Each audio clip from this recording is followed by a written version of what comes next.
നോക്ക്, call cut ചെയ്യരുത്. നീ എന്തെങ്കിലുമൊക്കെ സംസാരിക്കും. ശരി, സംസാരിക്കാം. എന്നെ കുറിച്ച് വിചാരിച്ചു വെച്ചേക്കണേ. നീ എന്തിനാ എന്നോട് റൂഡായിട്ട് പെരുമാറുന്നത്? ഞാൻ സംസാരിച്ചു നീ എന്തിനാ കോൾ കട്ട് ചെയ്യണത്? നീ എന്തിനെ കുറിച്ച് വിചാരിച്ചേക്കുന്നത്? ഞാൻ റൂഡായി ഒന്നും ചെയ്തില്ലോ. നീ ക്രൂരായിട്ട് എങ്ങനെയാ എന്നോട് പെരുമാറുന്നത്? നീ ഭയങ്കര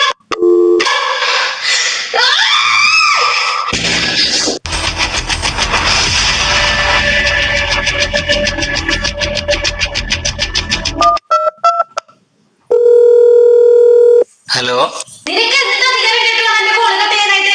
എനിക്ക് പറയാൻ മുഴുമിപ്പിക്കണം. നിന്റെ ഭാഗത്താ തെറ്റ്. എന്റെ അടുത്താ തെറ്റ്. സോറി.